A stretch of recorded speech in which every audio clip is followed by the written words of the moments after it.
It's a heck of a lot of fun, and I don't entirely think its ideas are totally coherent a lot of the time overall. Yet, it's one of the more watchable of the Best Picture winners since 1987, as this is the theme of the program thus recently. Birdman from Alejandro Iñárritu. Quite fond of Amoris Peros, even more fond of the following year from 2014's Birdman, 2015's The Revenant. In between, I felt as though 21 Grams, Babel, and Beautiful, they're not favourites of mine necessarily. Not bad films either. That being said, I don't think maybe slightly overrated to some degree. Although I think Birdman was a Best Picture winner, which a lot of critics really liked it, audiences were split on it, and a lot of forum users began to really turn against it. I think a lot of forums at this time, we're targeting Reddit here, let's be honest.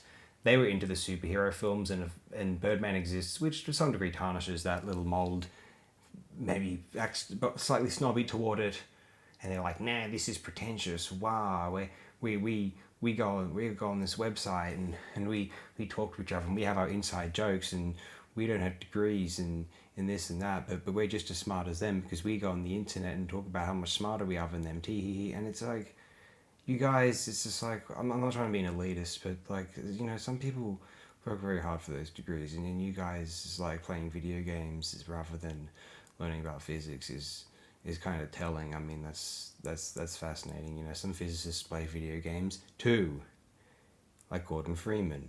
Anyway, no one really talks about Birdman anymore, but I think it's a lot of fun. We're approaching the 10-year anniversary of the film, and I just want to say about it, having watched it again recently, incredibly watchable. I think sometimes a quality of some of the better Best Picture winners is that they are that watchable. I think that's partly why, you don't see the likes of, I mean, obviously you're not because they're not American films, but some people get elitist about the Best Picture winners and the Oscars in general, that, this isn't no Angelopoulos, this is no Bellatar, this is no Lav Diaz, this is no Signing Liang.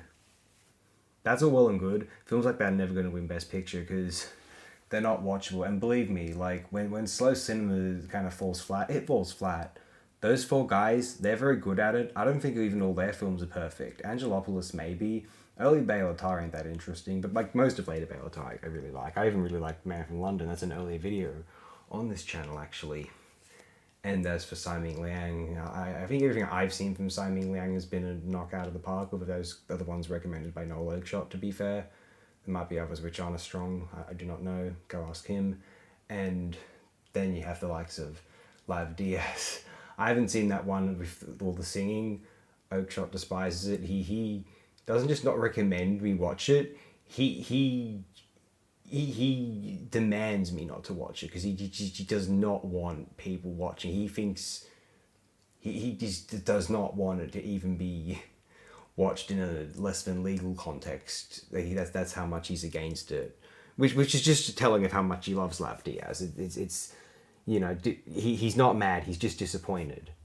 And of the listed nominees that year, the only film close to being as good as Birdman was Damien Chazelle's Whiplash. I don't even know if I like more than Birdman. I do really, really like that film. But like Grand Budapest Hotel, that's one of the Wes Anderson films I probably like more, to be fair. Great production values. I do quite like The Imitation Game. I just think the production values and the aesthetic are very, very nice. Boyhood, I'm not really a Linklater fan.